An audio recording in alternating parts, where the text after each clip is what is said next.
to another Axel 72 video, and in today's video I'm back with another interview. I'm here with Lewis Roberts. Lewis, first of all, mate, how are we doing? Good, thank you, mate. And yourself? I'm doing very well, thank you, and I appreciate you coming on the channel today. And for anybody who doesn't know, am I right in saying you're a 21-year-old bantamweight who's 8-0? Correct. Amazing. So I'm going to start off with the question which I always like to start off with. Why did you start boxing? There was no particular reason, to be fair. I was just sort of kind of fell out with other sports when I was about 6 years old. Wasn't interested in anything. Started boxing and never looked back, really. Amazing. And so do you remember what happened in your first amateur fight? My first amateur fight was a skills bout. Mm-hmm. So it was no win or lose. But yeah, great experience and carried on going from there, progressing to obviously much better fights. And I think my first fight I actually lost. My first actual proper amateur fight I lost, and then after that I went on a very good winning streak after that. Mm-hmm. Amazing. And so what would you say was your biggest achievement from the amateurs? Not a lot, really, in all honesty. Not an awful lot in the amateurs. I never really adopted that amateur style, that in and out, fast punching. I'd always had that professional look about me. Much more professional fighter, longer rounds, and much more rounds. That's what I was more suited for. And it's proved to work this far.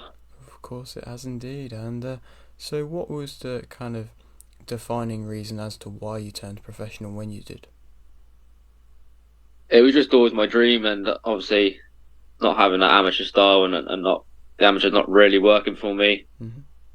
The plan was always to turn over young, and the time that we did turn over, it all made sense, and obviously that was my dream ever since starting boxing to turn over. Of course. And I mean, you've got a quite renowned nickname now, El Gortito, I believe is the right way of pronouncing it. And where did that come from? It come from a few different things, really. Going back to the amateurs, one of the amateur fights I weighed in a little bit heavy, and ever since then I adopted the name Chubsy. That stuck with me for years and years to come. And then one day I was messing about in the gym. There was a sombrero hung on one of the corners. I put it on, and the sombrero stuck ever since. And that's where the Mexican Spanish name come from, El Gordito, which means the fat mouse. Me being small. Right. Yeah. Fair enough. No, I like it. It's adds a little bit extra about you. And I mean, 100%. yeah, is it important as a fighter who is coming up to kind of sell yourself a bit more? Yeah, 100%.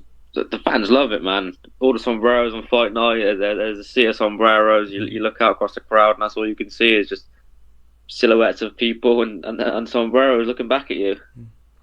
Amazing. And I mean, so far, of course, you've had the 8 fights, the 8 victories. And which one so far would you say you've performed your best in? My best was probably my first 8-rounder.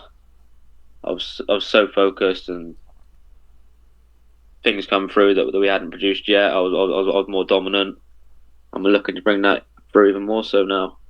Amazing. And for currently at the moment, what would you say is your main motivation for boxing?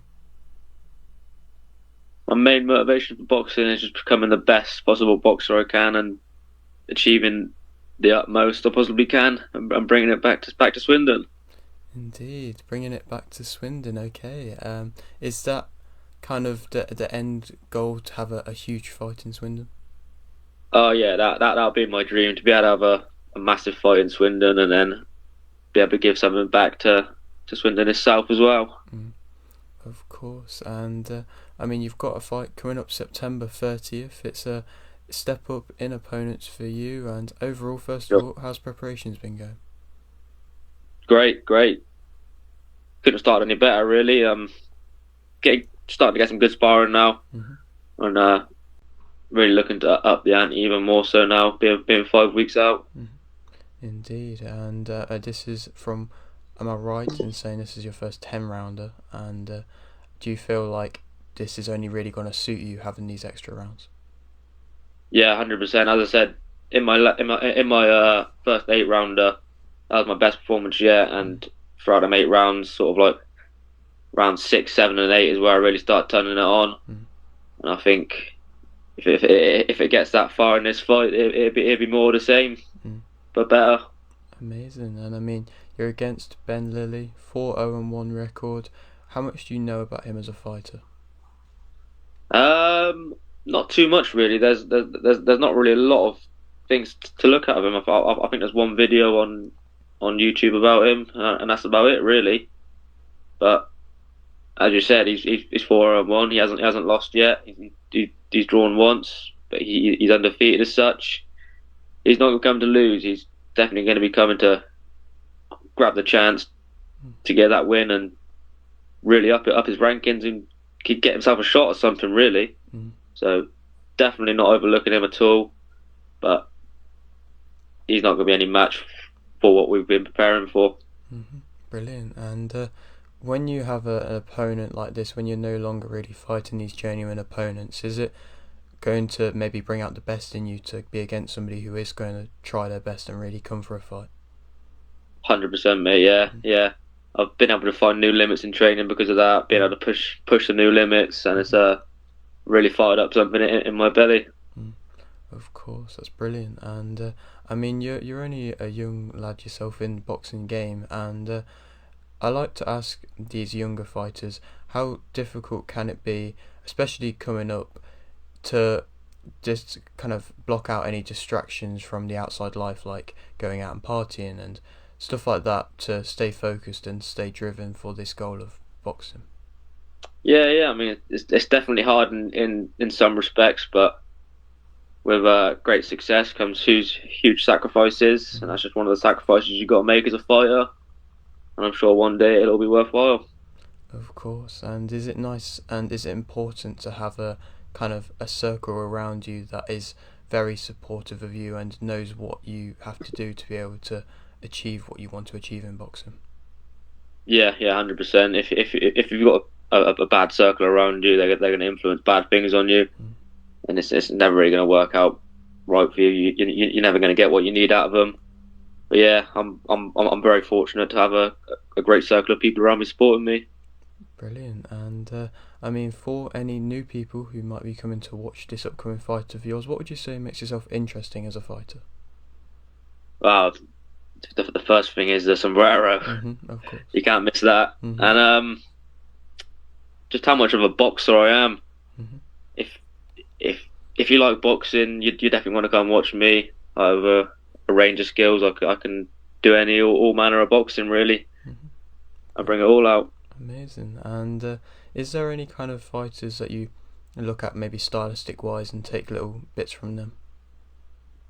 More recently, a lot of Terence Crawford and Davies as well. We've been looking at him a lot as well. Brilliant. What did you make of the Crawford versus Spence fight? Phenomenal fight, and it was a result I predicted, having watched Crawford leading up to that fight, preparing in the same way that he has been. Indeed, and yeah, of course it was amazing. And I mean, so for yourself, how far do you believe you can go in boxing? I believe I can go all the way, 100%. That's always been the dream, and I'll keep looking to achieve that. And I mean, when you kind of going along the path like a normal boxer would. You start with journeyman, then you have a couple fights against unbeaten opponents who are maybe a bit lower, and then you go on to titles. And so how far do you think you are away from titles? I think I'm right on the line of them now. I'm really chasing right on the tails of a few of the guys in my division now, and it's just about picking the right fight at the right time now. Of course. When my time comes, I'll be able to take it. Brilliant. And are you kind of wanting to go down the typical route with titles, area, British, European, world? Yeah, something like that. That's what I mean about. As long as it's the right fight and the right opportunity at the right time, we'll take it. But as you said, I'm still a very young fighter. I'm in no rush at all. I've got bags of time. And is it nice and an advantage really to be able to take your time and not like you see some fighters have to kind of rush their career a little bit because of their age? Is it nice to be able to? I mean, you've still got arguably another 10 years before your prime, really, arguably, and do you feel like Yeah, that is a benefit? yeah. I mean, yeah, massively. Yeah, it's a massive benefit. I've got no rush behind me at all. I can take things as I want to, Mm-hmm. but when the right opportunity comes, we'll for sure take it. Brilliant. Okay, well, I'll leave with this final question, which I always like to ask you. You've got a little bit of a platform here. Is there anything you'd like to shout out? Shout out to all my fans, all my loyal fans that always buy the tickets and always come out and support. You are the best. I couldn't ask for any more. And all of my sponsors: Allegra Recruitment, Coles Scaffolding, Angel and Chambers Carpentry, Wiltshire Tiling, Fat Boys Charity, and Recycle. Big ups to all of you guys. Big ups to them, and well, thank you very much for doing this. It's been a pleasure, and best of luck with your upcoming fight, and maybe a little bit further along down the line we can come and catch up again. Yeah, for sure, mate. Thanks for having me. We'll catch up when we've got some titles on the line. Indeed, okay, and so if you're new around here and you haven't subscribed, please do so. Like the video if you do need like the video, and thanks for